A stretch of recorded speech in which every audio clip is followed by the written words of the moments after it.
asalaamaaleykum mbokki Sénégal di si waat ci sama Questekki 388 di ci wax rek ne déglu nañu président Macky Sall muy présenté vœux yi fin d'année 2023 comme nu mu koy faral di def rek soo ko dégloo moom bilan lay def bilan bi nag yëpp mu ngi ko jublu plutôt ci affaire infrastructure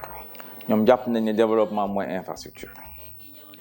loolu nag bokk loo xam ne man ànduma ci ñoom ci loolu yàgg naa ko leer dinaa ci dellu si waat di wax rek ne infrastructure yooyu ya muy wax muy TER wala BRT la mu mënta doon fii ci Sénégal en fait dañuy leb xaalis soo xoolee ci fukki ñaar at yoo xam ne Macky Sall yilif na Sénégal daanaka ñii ne 15 000 milliards ñi ne ëpp na ko la ñu leb donc bitim réew en général donc loolu moo am ci biir loolu sax nee naa leen téeméeri milliards am na loo xam ne yoreel na ko fii entreprise sénégalaise yi fii ci Sénégal te loolu kenn du ci wax alors Macky Sall dafa war a leeral loolu Sénégal te man jàpp naa ne yomb na jël réew dem lebi bitim réew ànd ak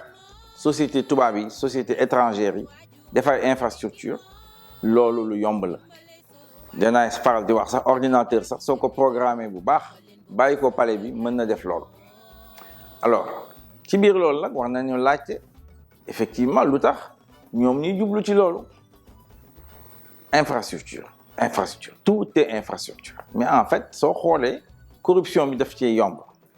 flux financier illicite yu may faral di wax mooy xaalis bu ñuy luubal di ko yóbbu bitim réew ci compte offshore yi ay Dubaï ak ay Salomon Brothers daf cee yomb Sénégal nee naa leen chaque année 250 ak 300 milliards de francs CFA moo fi jógee dem bitim réew te loolu yëpp ci alalu sénégalais yi lay jóge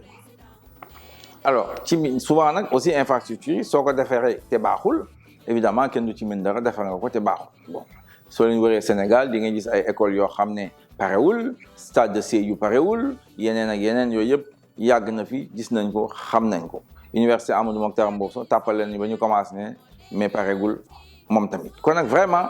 di wax ne tout infrastructure ñun gëmuñu ko te nag Macky Sall war na koo xam 2012 bu mu doon jël réew mi sénégalais yi ñeenti mbébét nañu amoon ñeent bu njëkk bi sénégalais yi dañ ko doon wax mooy dund gi dafa cher ñaareel bi moo doon xeexu 23 juin ak yëpp mooy affaire wu démocratie ak état de droit ñaari mandat yooyu sénégalais yi bëgg nañ ko xam nañ ko loolu lañu bëgg ñetteel bi mooy liggéeyu xale yi emploi des jeunes xëyu ndaw yi ñeenteel bi tamit mooy richesse su Sénégal suñu am warta nekk rek région de Dakar dafa war a tas ci biir Sénégal ñëpp gis ci seen bopp richesse yooyu tamit warta dem rek ci yenn famille yi kese dafa war a tas 1,6 million familles sénégalaises yi ñëpp gis ci seen bopp ñeent yi yu ma lim nii moo doon seeni mbëbët 2012 soo xoolee ba xool Macky Sall def na hors sujet topp tawul lool li jëntew ñu ngi ci infrastructure yi nu may waxee kon nag jot na sénégalais yi ñu jóg taxaw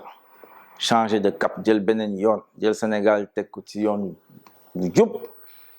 yoonu teranga yoonu sutura yoonu jàmm ngeen woteel ma 25 février 2024